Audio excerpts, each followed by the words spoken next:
أعوذ بالله من الشيطان الرجيم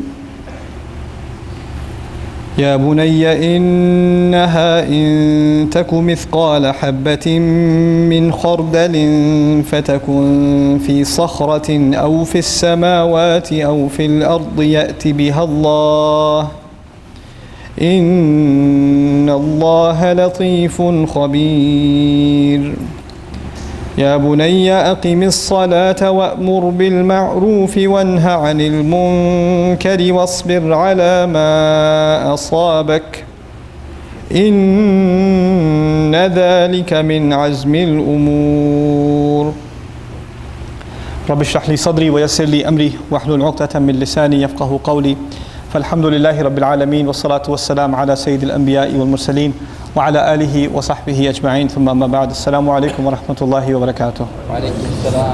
I wanted to take this opportunity to share with you a couple of ayat that belong to Surah Luqman, and they belong within the passage in which Luqman radiallahu anhu is giving advice to his son.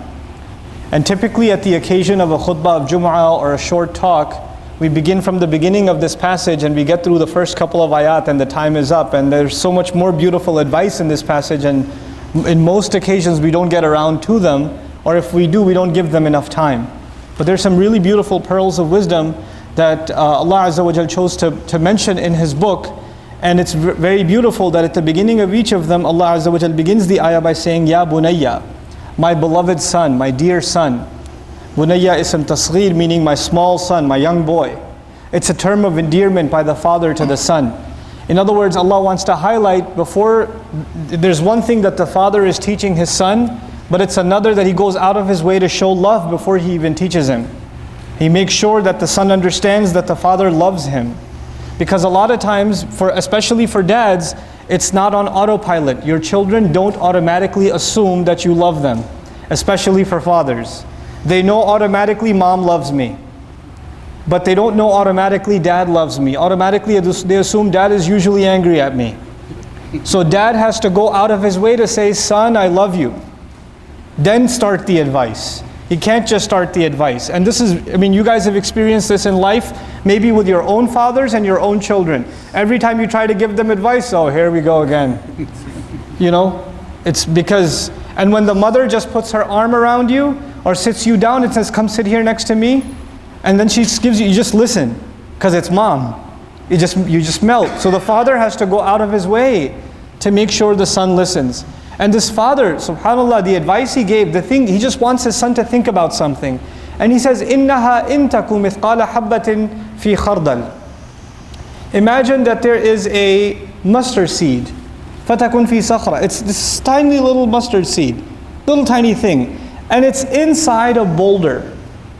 The seed is stuck inside a boulder. And it could be any boulder. Now imagine he wants him to find that seed. He wants his son to find this little seed. So the son might ask, so where am I and by the way, sakhra is a huge rock. A rock the size of a room, a rock the size of this hall. It's a huge rock. And what are you looking for inside that rock? A little tiny seed. The first task for the son is to see, where is this rock? So his father tells him, فَتَكُنْ فِي السَّمَاوَاتِ أَوْ فِي الْأَرْضِ. It's somewhere in the universe. He tells his son, this rock can be found somewhere in the skies or the earth. It could be on this planet, it could be somewhere else, in some other galaxy far away. And now that we know how big the universe is, you know how many possibilities there are. And even if we didn't, if we just said fil ard, on the earth, how many rocks are there on the earth? And now your job is to find the seed. But if you're going to find the seed, what do you have to do with the rock? If it's inside, deep inside the rock, what do you have to do to the rock? You have to smash it, you have to break it. So what kind of power would it take to break a rock? And even if you break the rock, let's say you have the technology, you broke the rock. You found the right rock, which is almost impossible, and then you broke it, and you broke it into two halves. Does it guarantee that the seed will be right there in the middle? Or is it possible it's inside this half or inside that half? So you break it up into small pieces. You take this gigantic rock, this boulder, and you break it up into rocks this small. Is it guaranteed you found the seed yet? No. It could be inside any one of those small pieces. You literally have to smash the boulder into pieces that are the size of the seed. And now how many pieces do you have? Pieces that are the size of a boulder. Because if you break it up, it's still that size. And within those billions of little tiny specks, what do you have to find? A seed. In other words, the father is telling his son, there's a secret. And this secret is hidden on top of hidden and top of hidden. And it's so well hidden that it's impossible even in your imagination to discover it. إِنَّهَا إِن تَكُ مِثْقَالَ حَبَّةٍ مِّنْ خَرْدَلٍ made of Urdu mein kehte hain rai ka dana, mustard seed. فَتَكُنْ فِي صَخْرَةٍ أَوْ فِي السَّمَاوَاتِ أَوْ فِي الْأَرْضِ يَأْتِ بِهَا اللَّهُ. Allah will bring it out. Allah will bring that seed, and ya'ti, interestingly enough in the Arabic language, as opposed to yaji' bihillah. Ja'a in Arabic means to bring something with some effort. Some big thing, a major project, ja'a. Something that's casual, easy, ya'ti. No problem, Allah will just bring it out. Allah will pull it out. Ya'ti bihallah. Inna Allaha latifun khabir.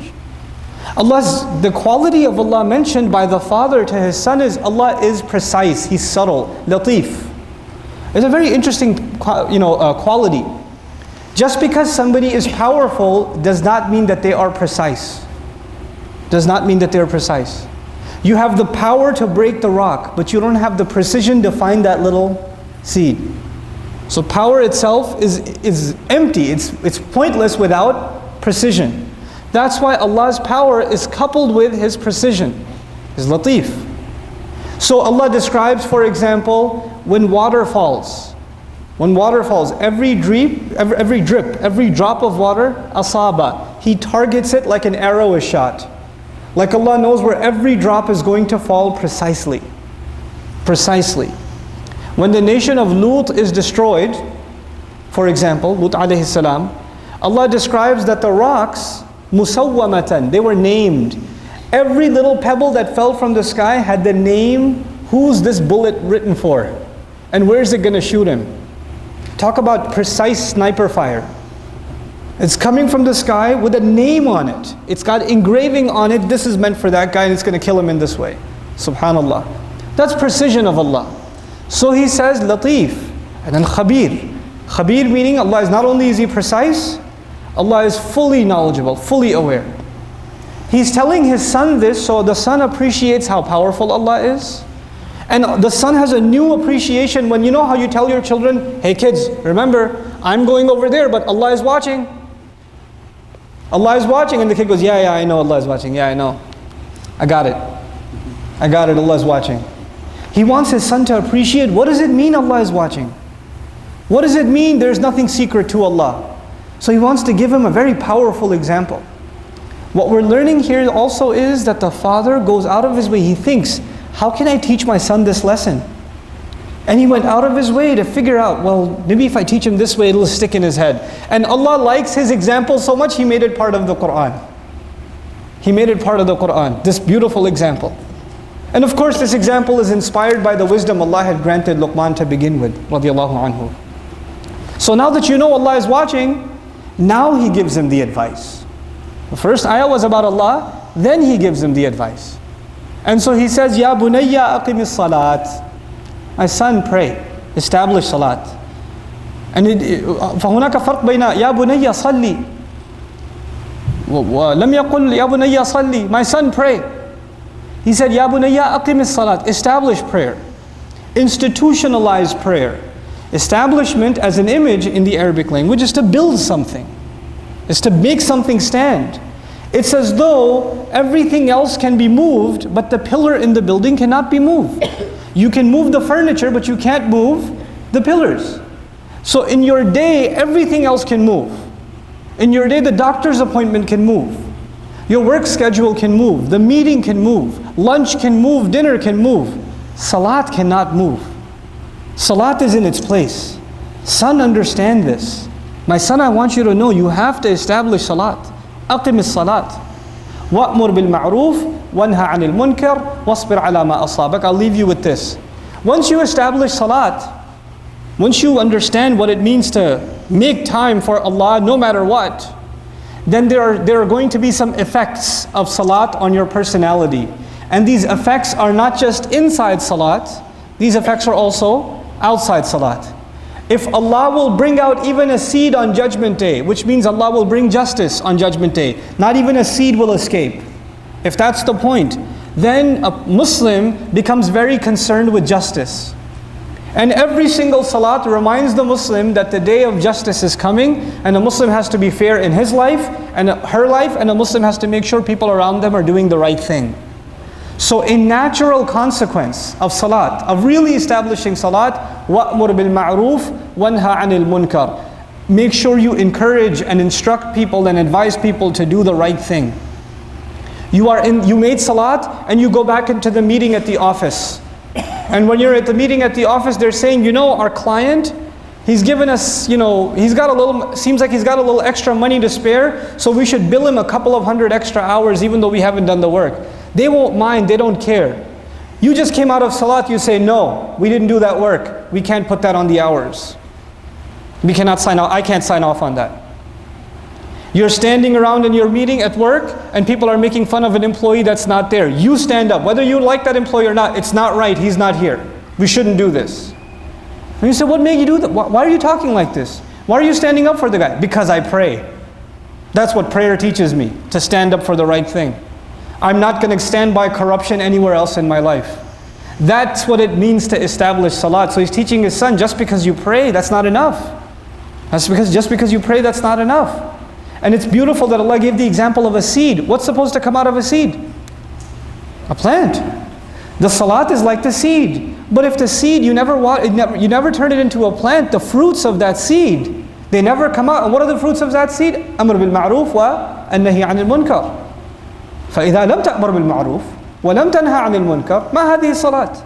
What kind of salat is this? It doesn't make you enjoying good and forbid evil. What is that? وَاصْبِرْ عَلَى مَا أَصَابَكَ. And then that's the final advice in this ayah. Be patient over whatever targets you. Because when you stand up for the right thing, or you speak out against the wrong thing, in the house, at the office, in business, with business partners, with the employee, with the employer, with the coworker, with the person you're riding with in the car, when you speak out and say the right thing, they might get upset with you. They might not like what you have to say. Nobody likes justice, let me tell you, around the world. You talk about justice, you get in trouble. You tell your dad, I don't think that's fair, Dad. I don't know if you should have paid him his full salary. I don't know if you should have done that. Well, who are you, kid? Who are you to talk to me like that?